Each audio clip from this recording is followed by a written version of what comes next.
Hello everyone, this is Dr. Shalini Arora.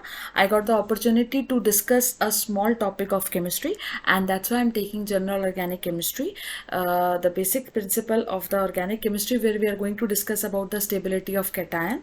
And as I have a very limited time period, I will be trying to discuss the application part of the cation stability, which will be applicable for your definitely for your NEET examination and for your board examinations as well. So there is one common question which you will be definitely finding in your board examination, simultaneously in your NEET examination, from haloalkanes chapter, and the another will be definitely from your alcohol ether phenol chapter. So I will take questions one by one. So let's start with question number 1. Bacho, there is a very common question which used to come from haloalkanes. The question comes like this: tell the solubility or reactivity of following haloalkanes. I'm writing in the limited words. Now class, you know, when we talk about haloalkanes, we're talking about carbon with halogen. And when we talk about carbon with halogen, definitely when we're talking about the reactivity or hydrolysis, definitely this bond will break carbon with halogen. So let me quickly write the options here. Option number A is, I'm just trying to cover all the kind of options here so that you will understand the concept in one go only.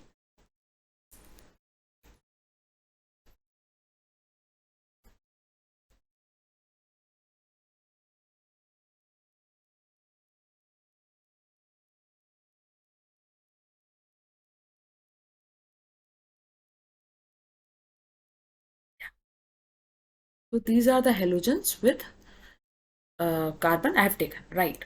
Okay, moving further. So if the question comes like this, which halogen will move fastest or break fastest? Bachcho, I hope you remember bit of the concept of electronegativity. Whenever we talk about carbon with halogen bond, which is more electronegative, and in my words it is which is more smarter. We all know halogens are relatively more smarter than carbon. So when we elaborate electronegativity in future, definitely I will tell this.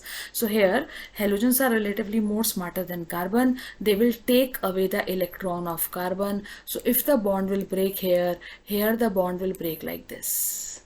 And as the electron of carbon is gone with halogen will carry the negative charge and the carbon has to carry the positive charge. Here where we got the cation. So conclusion, whenever we talk about carbon halogen always try to break the bond and think if the cation is forming, what will be the which kind of cation will form. And we all know cations are not stable, right?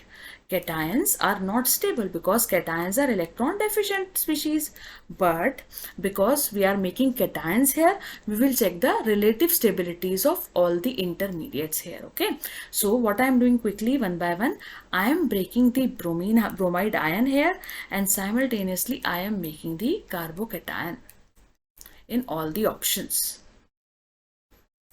Bromide ion everywhere will form, and simultaneously different of cations will form. Yeah, and I hope few of you remember the name of this ion. If you don't, please start learning from now. This is tropylium ion. Okay, so these are the ions which will form. Let's quickly come to the next part. What we have to check now, we have to check which cation is most stable. I know cations are not stable, but again we are talking about the relative stability. Bachcho, do we have resonance here with this cation? Yes, we have. Let me quickly tell. Plus single double single double single double. Yes, we have resonance in this entire system, but yes, every resonance thing is not stable. Here, according to Huckel's rule, this is anti-aromatic. You remember when we have 4 electrons in a system or 4n electrons in a system which are revolving in resonance, this system is anti-aromatic. It is highly unstable system. Okay, so do you think the reaction will move forward? No, it will never try to move forward because anti-aromatic things are not stable. So this reaction never exists. So can I say A will come at the last clearly? A will never happen. So if I talk about the stability or reactivity, A will never break. It's a passive compound, right? Coming to the another point. Let's come to the Br. Here the cation, do we have resonance? No. No sp2 hybridized carbon, no pi bond. All the carbons are sp3, so no resonance. Non-aromatic. Here, do we have resonance? Yes, we have. Plus single double, plus single double, but here we have also sp3 hybridized carbon, so this is also non-aromatic. So bachcho, both are non-aromatic, but this has resonance and the B wala part has no resonance. Coming to the D, do we have resonance here? Yes. Plus single double in the entire cycle. Yes. How many electrons are revolving in the ring? 4, 5, 6. 6 electrons always make a compound. You remember the benzene, right? Everyone know the benzene, right? So this is aromatic, and bachcho, we all know aromatic is the most stable one. So if I compare A and D, who will dissociate fastest? D will dissociate immediately fastest, right? So D will be highest, A will be the least. Trust me, in NEET examination, you will get only one option with this sequence. But sometimes it happens, we are not that much fortunate, so we should do all the practices. Let's come to B and C. But out of B and C, which is more stable? C is relatively more stable than B. So this will be the correct reactivity order of these cations. I hope you understood this question. I am just taking one more question just to save like this particular kind of questions in one go. I am clearing the board. Okay, one more question which comes here is from alcohol chapter. What is this question? Again, the question is, which of the following will give SN1 reaction fastest? Now, what is SN1 reaction? Bachcho, when we talk about alcohols, carbon with OH, when we take out the OH minus and create carbon plus, this is what we call the SN1 reaction, right? Or one more reaction can form here, one more question can form here is where OH ion is most basic. Where OH ion will break fastest. So both the questions can come. I'm just quickly marking one option here, one question I'm just giving to all of you. Let me make like this. This is my option number 1. This is my option number 2. And just to save my time, I'm taking only one more option. Yeah, I have time. Option number 3.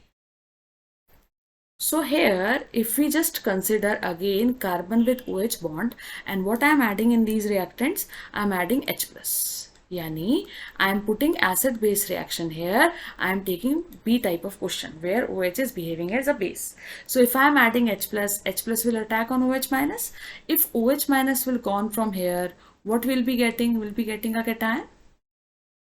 And one more concept of life, add positivity, you will get positivity. So when you are adding H plus, you will get the cation left.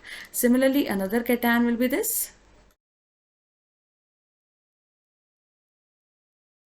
And finally, what is the last cation? Last cation will be this. So these are the 3 different type of cations will form. Quick analysis, which cation is most stable? If I compare first, non-aromatic. Second, anti-aromatic, right? Worst example. Last, aromatic. Which will move fastest? Definitely third will be the super fast reaction. It will go fastest because we are getting a stable cation, relatively stable cation. Then second will be the worst one. It will never happen. Then who left in between? First will left in between. So second is passive, third is fastest, and this will be the correct order of the reaction. I hope you understood and I hope you like the session. I have very limited time, so I'm just cutting this off. Thank you very much for joining. Hopefully we'll be meeting again. Thank you.